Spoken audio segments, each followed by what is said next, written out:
Hello, thank you for watching, and thanks to the organizers for inviting me to present my study, Primary Health Facility Readiness to Care for Infants under 6 months at risk of poor growth and development.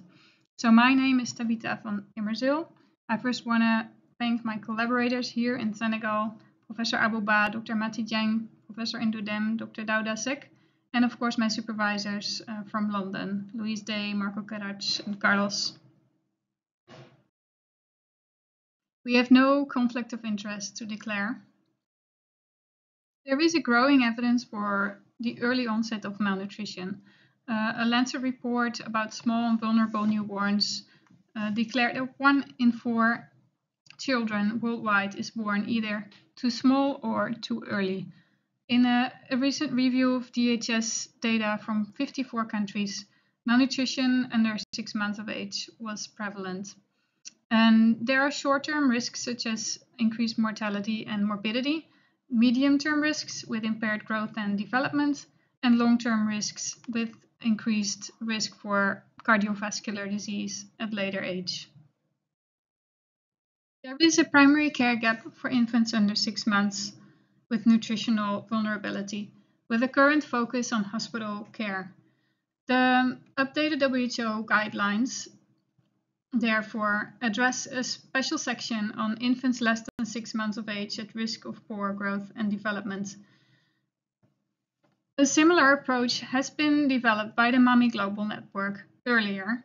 MAMI stands for Management of Small Nutritionally at-Risk Infants under 6 months and their mothers.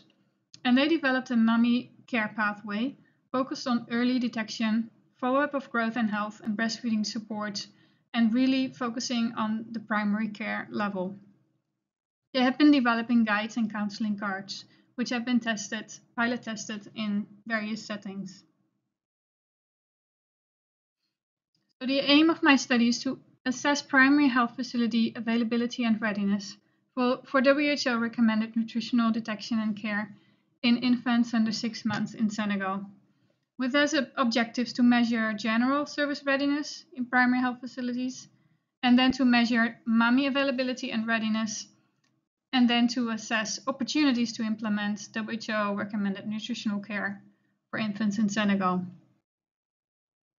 So this was a descriptive cross-sectional survey conducted last year in 15 primary care facilities that were randomly selected from 3 predefined districts. And about the context, Senegal has a widely available primary care system, including care for infants under 6 months. And to visualize this, between birth and 6 months, there are about 5 contact points for infants: delivery, postnatal care, immunization, sick child clinic, and community health care.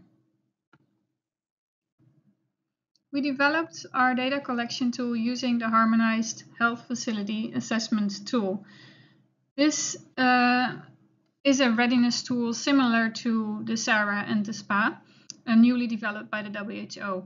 And we selected primary care items that are relevant for Senegal, 137 items. And then second, because the new WHO guideline was not published yet, we used the MAMI care pathway to identify MAMI items into a MAMI availability and readiness survey. So the way the HHFA is structured is there are 5 dimensions. First, there is general service availability, there is general service readiness, then there is an optional service-specific availability and readiness dimension. There is management and finance, and clinical quality of care. The third dimension is the one where we created the MAMI availability and readiness.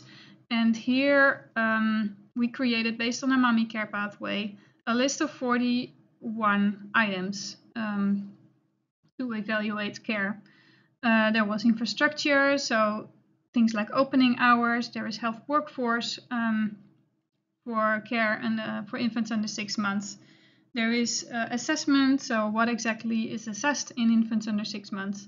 There is classify, how are they classified as being nutritionally at risk, and treatment. So what treatment is available in terms of breastfeeding, counseling, medical treatment, or other. And then there is equipment that is relevant for nutritional care in the 6 months, and guidelines and training. And as usual in readiness surveys, data sources are health provider survey, direct observations, and data extraction from registers. And the way it is analyzed is each sub-area has a list of items, and there is a score for items that are scored positive in a percentage.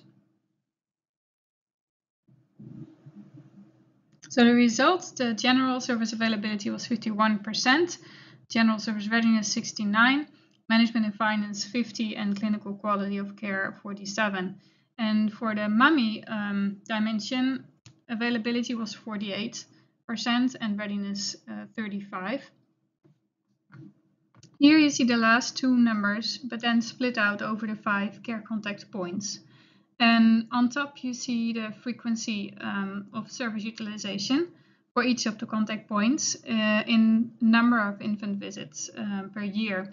And what is remarkable, for example, that immunization is a highly utilized service, while MAMI availability and readiness are rather low. So here we see the MAMI results a bit more in detail, with on top the 5 care contact points and the list of items with the mean scores over the 15 clinics. And of course, we evaluate a care approach that has not yet been implemented. So we would expect a lot of low scores, which are red.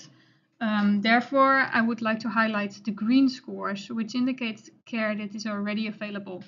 So for example, infrastructure shows that most of the care contact points are open 5 days a week. Health workforce is available, well trained at some of the contact points. Assessment is most done in detail at delivery and postnatal care, where the midwives do an anthropometric evaluation, they evaluate breastfeeding, and even the maternal nutritional status is evaluated. While at immunization care, for example, only weight is usually taken. Classification is not often done at all of the contact points, but treatment, some of the treatment aspects are available, such as breastfeeding counseling, which is routinely done, referral for complications, and medical treatment at some of the contact points. In terms of equipment, infant scales were seen at each of the 5 contact points, but not always a digital scale. And things like length boards, Muir tapes, or growth charts were often not seen. In terms of guidelines, the midwives had a visual aid for breastfeeding counseling that they frequently used, and training was most frequently done in immunization care and malnutrition. To conclude, primary health facilities in Senegal have potential to care for infants under 6 months at risk of poor growth and development. So general service readiness is relatively high. The 5 care contact points for infants are frequently utilized. Our survey found suboptimal MAMI availability and readiness, but many items are already in place or could be strengthened to implement WHO recommended nutritional care.